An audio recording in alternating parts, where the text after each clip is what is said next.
Europe is gripped by a terrible crisis, leading Spain to implement methods to combat resource shortages. The "there won't be enough for everyone" plan comes into effect, denying the lives of pregnant women and children, forcing some of the population to leave the country. However, doing this legally is not easy, and people resort to illegal means to save their lives. Mia and Nico, a married couple, arrive at a point for illegal human trafficking to other countries. The man who meets them urges the couple to hurry, as police officers are everywhere and helicopters are monitoring the situation from above. At the final point, it becomes clear that an additional payment is required for their rescue. Nico asks his wife to give up the last thing she has left, her wedding ring, and the woman, with tears in her eyes, hands over the jewelry. Finally, the family reaches a container that will be transported by truck to the port, where it will be loaded onto a ship and sent to Ireland. And here it becomes clear that Maya is pregnant. Several other families with young children are hiding in the container with them, but people do not speak to each other, thinking only of their salvation. Nico treats his wife to a rare treat, chocolate, which he asks her to save for celebrating their rescue. After all, Ireland is a country that will never bend under Europe, so they will surely find protection there. In the morning, the truck set off on its journey, and Nico asks about Noah's well-being. He has already come up with a name for their daughter. Although Maya would prefer to have a son, the woman is worried the baby is not moving, but Nico reassures her after they endured the loss of their daughter, who was taken by the military. Everything will be fine. At that moment, the truck is stopped and a crowd enters. The smugglers order the newcomers to go back, and under the threat of weapons, they drive everyone away without distinguishing between those who arrived first and those who arrived later. Gets caught in the wave and is shed out, ignoring Maya's protests, and screams. The second group is loaded into a green truck that follows behind. The couple communicates by phone, and the husband promises that he will get out at the first stop and be with her again. The truck drives through the streets where people are protesting against the seizure of children and government tyranny. The truck's body is riddled with bullet holes, and Maya witnesses all these horrors and cries and helplessness. Soon, the truck is stopped by the military. Their commander forces the driver to open the truck, suspecting that the fugitives are hiding behind a false wall. He orders them to come out, or his men will shoot everyone right through the wall. Mia manages to climb onto a high wooden crate in the middle of the cargo hold when one of the girls opens the door, and the military begin to fire. Mia, lying on the crate, clenches her mouth to keep from screaming in terror as her fellow travelers are killed by bullets. After finishing, the soldiers throw out the bodies, clean up the blood, and release the truck. Mia tries to contact Nick to warn him about the deadly inspections, but unfortunately, he is unavailable. Soon, Mia's container is loaded onto a ship, and she sets off on her journey, not knowing when she will reunite with her husband and whether he will be able to escape from Spain alive. At all, the woman falls asleep, sitting by the wall, and wakes up from violent jolts. The ship has entered a storm, and large metal containers begin falling into the ocean.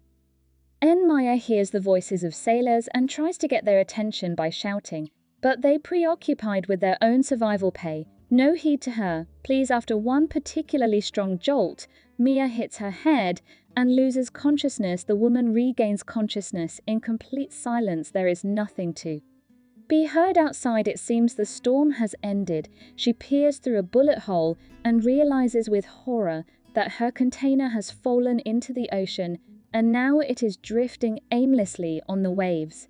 Mia tries to contact Anno, but her phone is soaked and no longer works. Then she remembers a bag left behind by one of her fellow travelers, and inside it she finds a working phone. However, it turns out to be locked, and she can't make any calls. She notices that water is seeping through the bullet holes and starts searching the cargo. In one of the boxes she finds clothes, which is very timely since Maya is wet and cold. She changes into the dry clothes and continues to inspect the cargo. She finds headphones and alcohol, which won't help her seal the holes. But finally, Maya finds some tape and uses it to try to stop the water from entering the container. Soon Mia finds her notebook with photos of her daughter and then hears desperate cries from outside. Peering out, she sees a green van nearby with her husband. Inside, she screams, but she can't do anything to help those who are drowning. Mia swaps SIM cards and tries to call Nico again while watching the container sinks into the water, and then the call goes through. But the voicemail informs her that Nico can't talk. She keeps replaying the short message, realizing that her husband is no longer alive. She prepares a knife, hoping to end her torment, but then her child moves for the first time in the last days, and she puts the knife away. Mia lays down to sleep.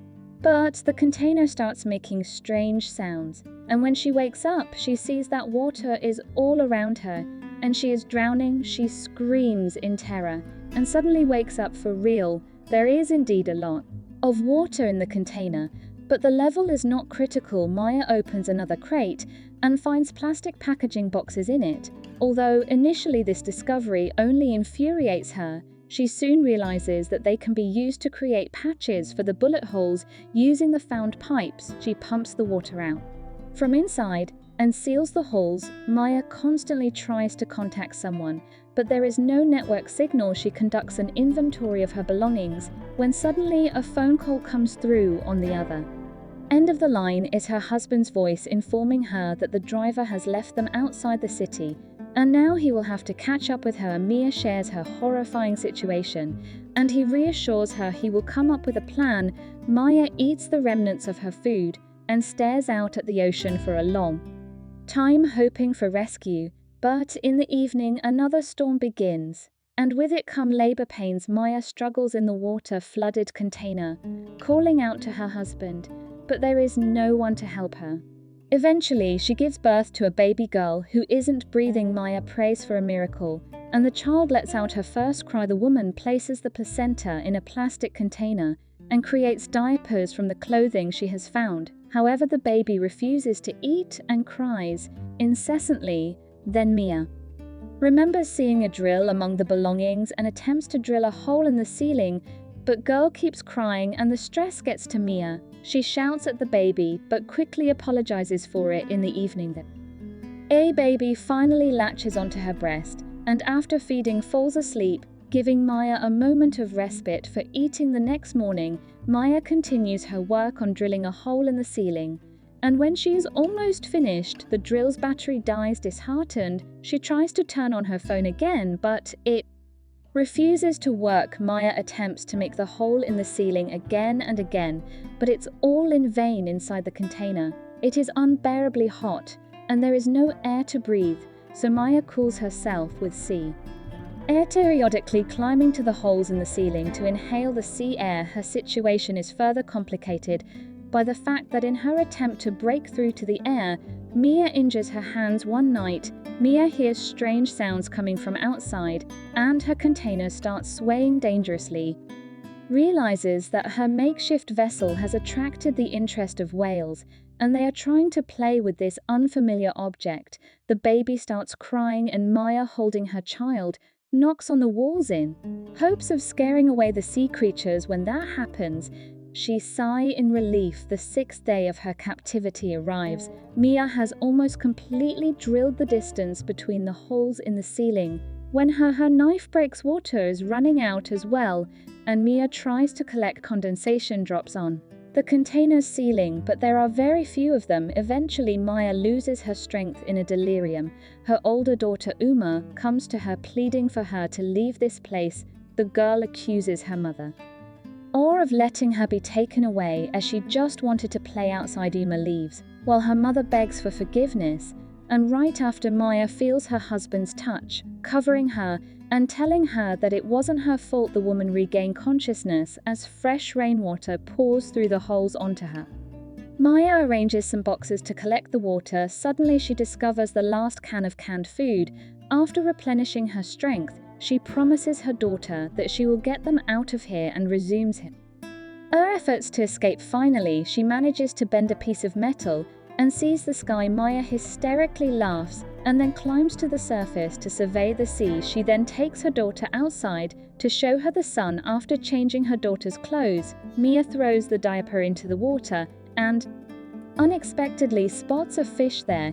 She makes an improvised fishing hook from wire and tries to catch at least one. However, her attempts are unsuccessful. One day she sees an airplane in the sky and tries to signal it with a shard of a mirror, but ends up injuring her leg on the sharp edge of the hatch. Mia treats the wound with the found alcohol and stitches it up, occasionally losing consciousness. During the night, Maya spends her time weaving nets from wires, as she has a whole box of headphones. Eventually, she catches a fish and eats it raw. Meanwhile, the water level inside the container continues to rise, and although Maya periodically pumps out the water, her makeshift vessel is sinking deeper into the ocean.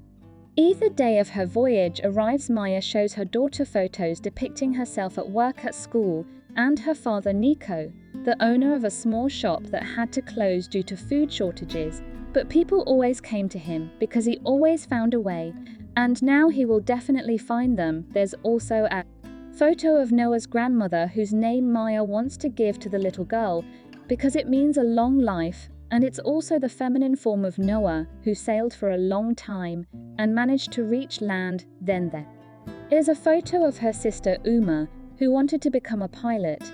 But when the regime came to power, Maya and Uma had to stay at home. The girl really wanted to go outside, and one day her mom took her out against her better judgment. The military noticed the child and took her away. While narrating all this to her daughter, Maya notices that the girl is not feeling well. Using a lamp made from a thermos and alcohol, she tries to warm the little one. Wrapping her in a sweatshirt, she sings to her sleeping child and then falls asleep herself. While her ship continues to drift somewhere later, the water reaches the critical level. Mia, determined, she emerges on the surface, and her phone starts ringing. Nico's voice comes through the receiver, saying that he won't be able to reach her, and she'll have to save herself. He's wounded and hiding in a container.